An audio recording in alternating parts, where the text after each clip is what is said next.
नमस्कार, मैं हूं दीपाली राणा। आप देख रहे हैं कल का बाजार। आपकी इन्वेस्टमेंट हो या फिर ट्रेडिंग रिलेटेड क्वेरीज, सब इस शो में हम करेंगे शामिल। और इस समय जब मार्केट का मूड बिगड़ा हुआ हो, तेजी होल्ड ना कर रहा हो, तो हर कोई ये जानना चाहता है कि अपनी पोजीशंस को लेकर क्या रणनीति होनी चाहिए। तो आप इस शो का हिस्सा बन सकते हैं, अपने सवाल पूछ सकते हैं। व्हाट्सएप नंबर है हमारा 7045220000। इसके अलावा ईमेल आप कर सकते हैं, सोशल मीडिया प्लेटफॉर्म्स पर अपने सवाल भेज सकते हैं। #AskAwaz लिखकर अपने सवाल आप लिखकर भेज दीजिए। ये शो फेसबुक, ट्विटर पर लाइव भी जा रहा है, तो वहाँ भी अपनी क्वेरीज आप हमें सेंड कर सकते हैं। आज हमारे साथ आपके सभी क्वेरीज को आंसर करने के लिए ट्रस्टलैंड सिक्योरिटी से गौरव बिस्सा मौजूद हैं। गौरव से बातचीत करेंगे, उससे पहले फटाफट से आपको बता दें बाजार में आज हुआ क्या। आज वीकली एक्सपायरी भी थी और वीकली एक्सपायरी के दिन बाजार में आज काफी वॉलेटिलिटी रही। शुरुआत में तेजी के साथ ओपनिंग होती हुई दिखी। फर्स्ट हाफ बाजार ने उस तेजी को होल्ड करने की भी कोशिश की, लेकिन सेकंड हाफ में सारी तेजी गवाकर बाजार फ्लैट बंद हुआ। दिन के निचले स्तरों पर क्लोजिंग हुई। निफ्टी फ्लैट 16,682 पर बंद हुआ। निफ्टी बैंक को अगर आप देखेंगे तो इसमें भी 500-600 अंकों की बढ़ोतरी हमने देखी थी शुरुआत में। वहां भी ऊपरी स्तर उस फिसल कर एक लाल निशान में क्लोजिंग हुई निफ्टी बैंक की। तो आज के कारोबार में अगर आप पॉकेट्स देखेंगे तो realty, banking, pharma, FMCG stocks ये दबाव में रहे। रियल्टी तो सुबह भी कमजोर था गोदरेज प्रॉपर्टीज की वजह से, लेकिन बाकी पॉकेट्स हरे निशान में थी। लेकिन मार्केट के साथ साथ ये पॉकेट्स भी नीचे आए। आईटी, पावर, मेटल, ऑटो ये दिन के ऊपरी स्तरों से तो नीचे आए, लेकिन हरे निशान में बंद होने में कामयाब रहे। अब अगर एफआईएस डीआईएस के आंकड़े देखें तो एफआईएस ने तो बिकवाली की है 2074 करोड़ की, डीआईएस ने खरीदारी की है 2229 करोड़ की। तो ये आंकड़े हैं संस्थागत निवेशकों के। गौरव हमारे साथ मौजूद है। गौरव नमस्कार, स्वागत है आपका। तो पहले तो एक राय इंडेक्स पर ही दीजिए। एक चीज तो समझ में आई पिछले कुछ सेशंस में कि मार्केट का मूड अभी खराब ही है। अगर कोई तेजी दिखती भी है तो वो टिक नहीं रही है। अगर आप डेरिवेटिव डेटा को स्टडी करें, स्पेशली आज का चार्ट्स के सेंस के साथ मिक्स करें, तो क्या व्यू बनकर आता है निफ्टी, बैंक निफ्टी पर कल के लिए? गुड इवनिंग दीपाली जी। यहाँ पे अगर आप निफ्टी की अगर हम चर्चा अगर करें और निफ्टी में अगर देखें तो जो 200 एक्सपोनेंशियल मूविंग एवरेज था 16,865 870 का, और यही एक रेंज का सपोर्ट भी था। निफ्टी कुछ 2 हफ्ते से 16,850 से 17,250 की रेंज में ट्रेड कर रहा था। इसने रेंज को भी तोड़ा है और उसके बाद में जो है 200 एक्सपोनेंशियल मूविंग एवरेज के नीचे भी बंद हुआ है। आज अगर आप उसका हाई देखेंगे, इंटरडे जो हाई बना था या आज का दिन का जो हाई बना था, वो आपके 200 एक्सपोनेंशियल मूविंग एवरेज को टच किया, अटेम्प्ट किया उसको सस्टेन करने का, नहीं हो पाया। रिजेक्शन देखने मिला जैसे आपने शो की शुरुआत में कहा, और हम फिर एक निचले स्तरों पे बंद हुए हैं। तो जब तक यहाँ पे 16,850 के ऊपर क्लोजिंग नहीं आती है, मैं यहाँ पे फिलहाल तेजी के मौके नहीं ढूंढूंगा। मैं नीचे में अगर आप देखेंगे तो 16,400 16,500 ये सपोर्ट के तौर पर उभरते आपको देखने मिल सकता है। काफी कंफर्टेबल राइटिंग हो रही है यहाँ पे 16,700 के कॉल में भी, और जो परकोलेट हुई है फ्रॉम 17,000, तो 17,000 में अच्छा खासा कॉन्सेंट्रेशन था, वो शिफ्ट होकर अभी 16,700 में आ रहा है। तो ये कहने का मतलब है कि यहाँ पे एक काफी स्ट्रॉन्ग हर्डल है। जब तक इसमें 16,800 के 850 पर क्लोजिंग नहीं आती, मैं नहीं समझता हूँ कि कॉल ऑप्शन जिसने बेचा है, जो राइटर्स है, वहाँ पे आपको उतना ज्यादा कवरिंग आपको देखने मिलेगी। सिर्फ अच्छी बात यह है कि जो पुट में अगर देखा जाए तो यहाँ पे उतना स्ट्रॉन्ग एडिशन नहीं हो पा रहा है जो हिसाब से हम कंफर्टेबल राइटिंग देख रहे हैं कॉल ऑप्शन के लिए। तो वो हिसाब से लग रहा है कि यहाँ पे कल शायद एक थोड़ा सा इतना ज़्यादा रफ पैच ना हो, बट ओवरऑल मैं तेजी के मौके ढूंढूंगा। सेल ऑन राइज के लिए मार्केट को मैं फिलहाल देखूंगा मैं। ठीक है, तो सेल ऑन राइज की स्ट्रैटेजी रहेगी इंडेक्स पर। आपको डेटा और चार्ट्स की रीडिंग समझाई गौरव ने, लेकिन चलिए अब स्टॉक्स पर करते हैं फोकस। विशाल पाराशर अंबाला से हमारे साथ फोन लाइन पर हैं। विशाल नमस्कार, बताइए अपना सवाल। नमस्कार मैम। मेरा प्रश्न एनबीसीसी पर था। मेरे पास करीब 2000 के आसपास क्वांटिटी है इसकी काफी टाइम से, और बाइंग है 55 रुपए की। तो इस पर मैम मैं जानना चाहूंगा कि अभी इसको होल्ड करें या निकल जाएं।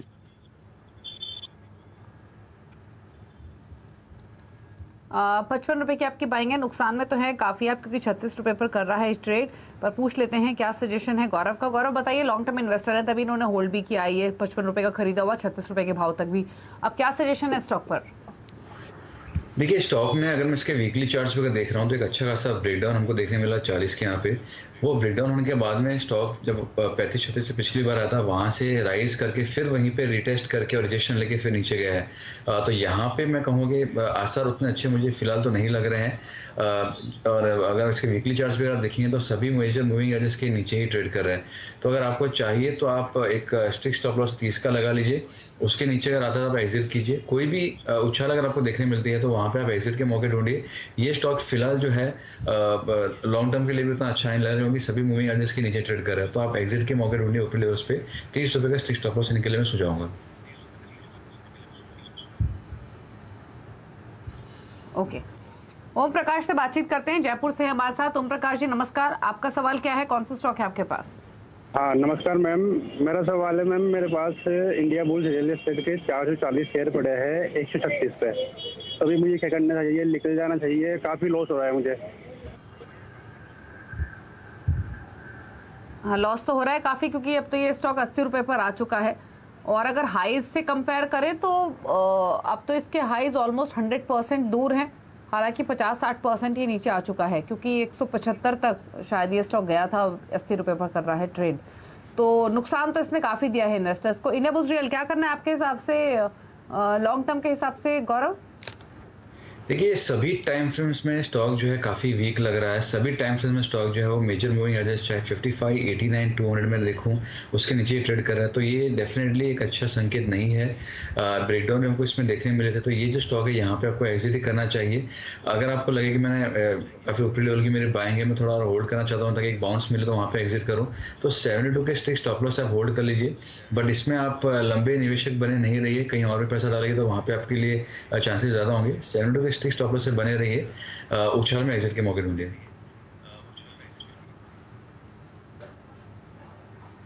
ठीक है, आर के जैन है दिल्ली से। जैन साहब नमस्कार, बताइए सवाल। नमस्कार जी, एक्चुअली मैंने 1500 शेयर पीएनबी के लिए थे at the rate of 70 rupees. तो इसमें काफी नुकसान, लॉन्ग टर्म के लिए इन्वेस्टमेंट किए थे, क्या पोजीशन है, क्या करा जाए? लॉन्ग टर्म के लिए पीएनबी 70 रुपए की बाइंग है तो बहुत नुकसान में है, तो आप ऑलरेडी बताइए क्या कमेंट्स हैं आपके गौरव पीएनबी पर? देखिए पीएनबी में अगर देखा जाए तो मल्टीपल ब्रेकडाउन्स हमको देखने मिले थे और इन्होंने स्टॉप लॉस नहीं रखा है अनफॉर्चुनेटली। लेकिन यहाँ पे अगर देखेंगे तो यहाँ पे फिर एक मल्टी मंथ का ब्रेकडाउन इसमें होने को है। तो कोविड एरा के बाद में अगर आप देखेंगे तो स्टॉक जो है वो 45-46 के लेवल के ऊपर क्लोजिंग नहीं दे पाया मंथली चार्ट्स पे और वीकली चार्ट्स पे भी। और नीचे का देखेंगे तो 30 रुपये की सपोर्ट है, तो आप 30 के स्टॉप लॉस से रखिए। उसके नीचे का जाएगा तो मुझे लगता है यहाँ पे और हालत ख़राब हो सकती है। यहाँ पे भी सभी मूविंग एवरेज के नीचे ट्रेड कर रहा है, तो यहाँ पे लंबे निवेशक बनने के इसमें मैं नहीं समझता हूँ सही समय होगा। ऊपरी लेवल से बाय करना बेहतर होगा। जब तक 45 के ऊपर वीकली या मंथली क्लोज नहीं आती, स्टॉक में कुछ होना काफ़ी मुश्किल लग रहा है। तो 30 के स्टॉप लॉस से होल्ड कीजिए, उसके नीचे अगर आया तो आप एक बार एग्जिट कर लीजिए।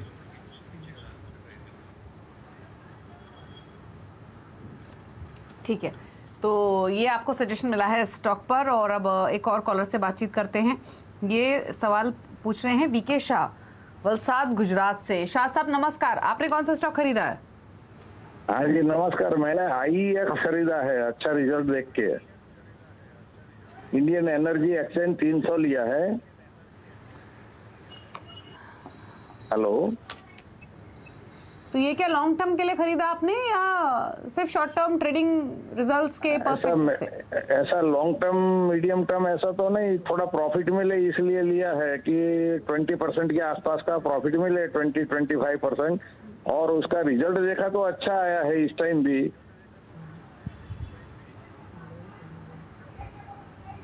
लेकिन स्टॉक नहीं चला। हाँ, तो अभी अच्छे तो स्टॉक्स भी 230 में से 200 आने के के आसपास आ गया है। स्ट्रेंथ को अपने होल्ड कर ले। बिल्कुल, जब मार्केट का मूड बिगड़ा हुआ हो, जब इंडेक्स पर प्रेशर हो, क्यूज खराब हो, तो अच्छी क्वालिटी के स्टॉक्स भी अच्छे अर्निंग्स के बावजूद भी स्ट्रेंथ नहीं होल्ड कर पाते। बहुत बार ऐसा होता है और ये हमने पिछले 2-3 दिनों में खासतौर से कई स्टॉक्स के बिहेवियर में देखा भी कि गौरव अच्छे अर्निंग्स के बाद एक स्ट्रॉन्ग रिएक्शन आया। फॉर इंस्टेंस कुछ स्टॉक्स मुझे ध्यान में आ भी रहे हैं, लेकिन वो अपनी स्ट्रेंथ को होल्ड नहीं कर पाए। अब इनके लिए बताइए क्या होगा? ये कोई बहुत लॉन्ग टर्म इन्वेस्टर तो है नहीं, थोड़े मुनाफे के लिए इन्होंने ये पोजीशन बनाई। 230 की इनकी बाइंग है, नुकसान में है 30 रुपए के, क्या करें अब?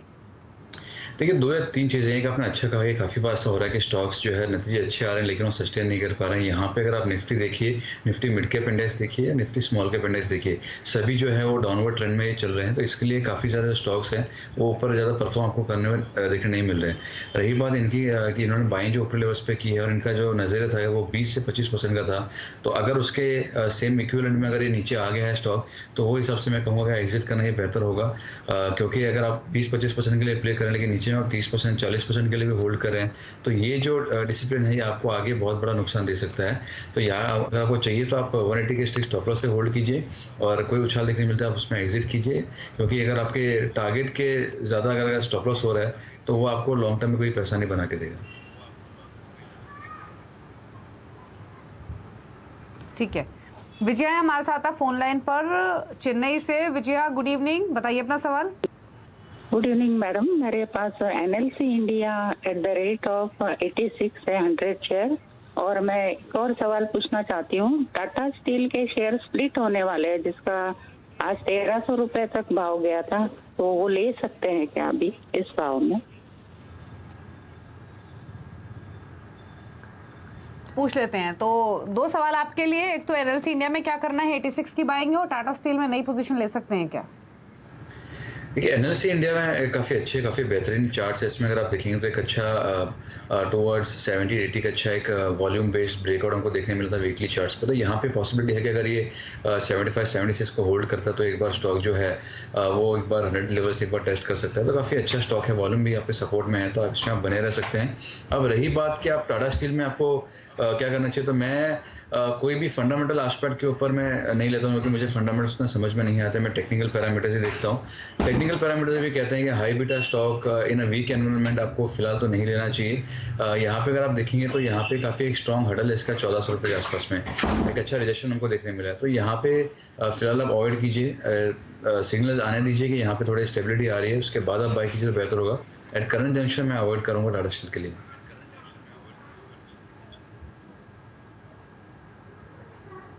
ठीक है, अगले कॉलर से बात करते हैं। शुभम रॉय कोलकाता से हमारे साथ हैं। रॉय साहब नमस्कार, बताइए कौन सा स्टॉक है आपके पास, किस होराइजन से आपने खरीदा है? हाँ नमस्कार, मैं एशियन पेंट्स लिया था जनवरी में 3269 में उठाया था, तो 6 महीने के लिए मैंने रखूंगा ये सोचा था। तो अभी तो बहुत डाउन चल रहा है, तो अभी क्या करना चाहिए?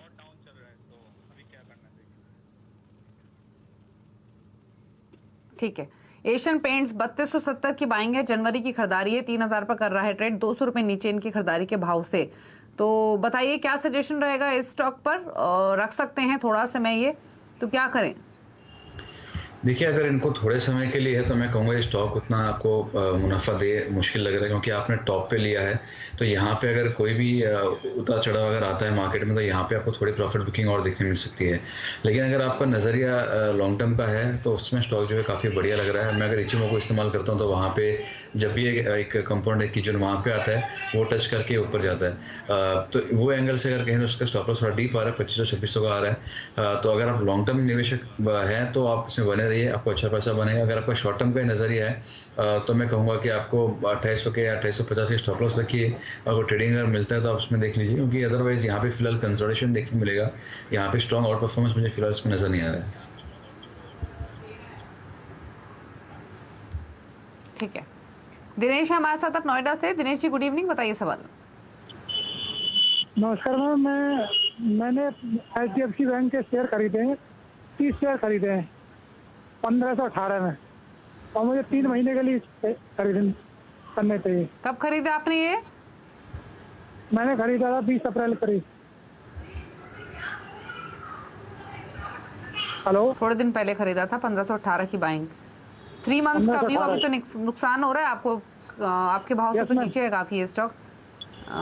पूछ लेते हैं क्या सजेशन आपका, 3 महीने का प्रिसाइज व्यू है तो उसी हिसाब से राय दीजिए। गौरव, 1518 की बाइंग है, 1350 पर क्लोज हुआ है।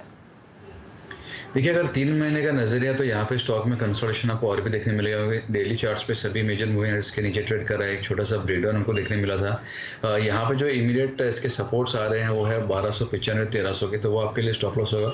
उसके नीचे अगर जा रहा है तो आप एग्जिट कीजिए।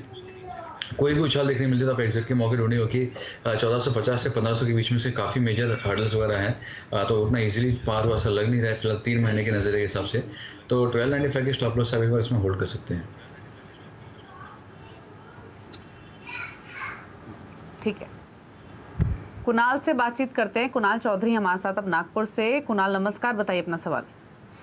हाँ, मैंने हिम्मत सेट के शेयर लिए थे 215 के भाव पर। हेलो।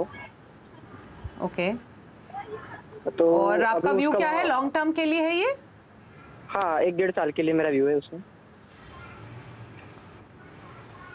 उसकी प्राइस अभी बहुत नीचे आ गई है। 215 नुकसान तो है आपको काफी, 75 रुपए तो ऑलरेडी नीचे है, बट हाँ नुकसान है आपको, वो तो दिख रहा है। तो आपकी जो बाइंग है वो 200, बोलिए।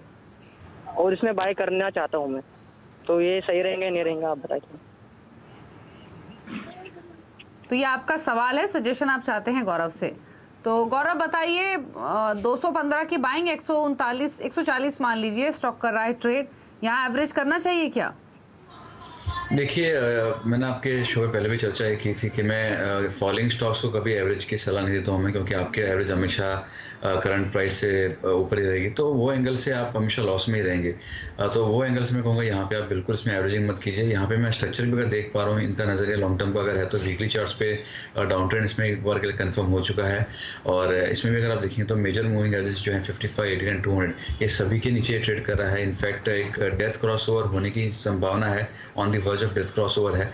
तो यहाँ पे मैं कहूँगा थोड़ा उसमें थोड़ा केयरफुल रहिए। इनके जो सपोर्ट्स, जो इमीडिएट सपोर्ट्स आ रहे हैं वो 118 के आ रहे हैं, तो 118 के नीचे अगर जा रहा है तो आप उसको एग्जिट कीजिए। उसके नीचे जो है स्टॉक में बहुत गहरे सपोर्ट्स आ रहे हैं, कोई मेजर सपोर्ट्स की नज़र में आएगा नहीं। तो 118 के स्टिक स्टॉप लॉस से अगर आपको चाहिए तो होल्ड कीजिए। ये भी मैं कहूँगा अगर राइज अगर मिलती है तो एग्जिट के मौके ढूंढिए।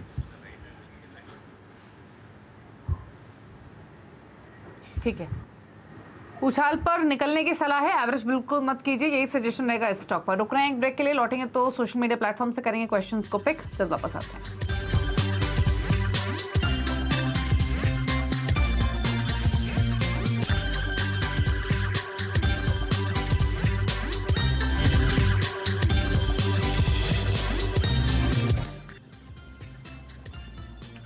आप देख रहे हैं कल का बाजार और गौरव बिस्सा हमारे साथ मौजूद हैं आपकी सभी क्वेरीज को आंसर के लिए। कुछ सवाल अब पिक कर लेते हैं सोशल मीडिया प्लेटफॉर्म से। राजकिशोर सोमानी एक सवाल भेज रहे हैं फेसबुक पर। आरसीएफ 1 साल का व्यू है, 103 की बाइंग है, बताइए। देखिए, आरसीएफ अगर मैं वीकली चार्ट अगर देखूं तो वहाँ पे फिलहाल खराबी नहीं है, ब्रेकआउट देखने मिला था लेकिन सस्टेन नहीं हो पा रहा है। यहाँ पे जो निकले स्टॉप लॉस होगा वो 85 का होगा। ये अगर होल्ड हो गया तो आपको 125 तक के लेवल देखने मिल सकते हैं। होल्ड करने की सलाह है। एक सवाल आ रहा है, रकांत परमार का इन्फोसिस पर व्यू जानना चाहते हैं। इन्होंने लेवल्स तो मेंशन नहीं किए हैं, खरीदा हुआ है या खरीदना है, बट इन जनरल आपसे टेक चेक चाहते हैं इन्फोसिस पर। स्ट्रक्चर वीक है, ब्रेकडाउन हमको देखने मिला है वीकली चार्ट्स पे। 1495 का इनके लिए स्टॉप लॉस होगा, उसके नीचे का रहेगा तो आप एग्जिट कीजिए।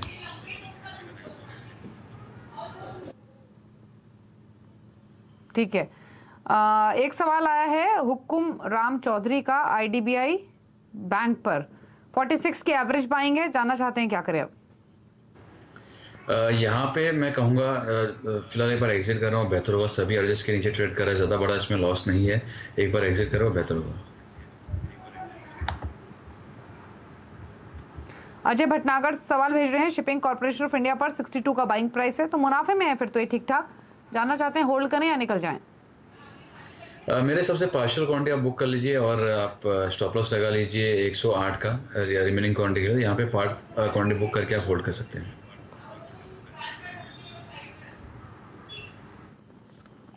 चलिए, तो ये सजेशन आपको मिला है, पार्शियल क्वांटिटी आप यहाँ पर बुक कर सकते हैं। 129 के आसपास हुई है आज क्लोजिंग। चलिए, फिलहाल इतने ही सवाल करेंगे शामिल, क्योंकि शो को समेटने का वक्त है। गौरव, शुक्रिया आपका, आप शो में आए। कोई क्लोजिंग कमेंट्स आपकी ओर से? या जो भी हमने स्टॉक्स डिस्कस किए हैं उसमें मेरे को पर्सनल होल्डिंग नहीं है, लेकिन ऐसी हो सकता है कि हमने अपने क्लाइंट्स को इस पे सलाह दी हो या इन पे ट्रेड करवाया हो। शुक्रिया आपका शो में आने के लिए और सभी स्टॉक्स पर अपने व्यूज देने के लिए। तो इसी के साथ कल का बाजार में इतना ही, लेकिन खबरों पर अपडेट के लिए CNBC आवाज के साथ रहिए यूट्यूब, ट्विटर, फेसबुक के जरिए। नमस्कार।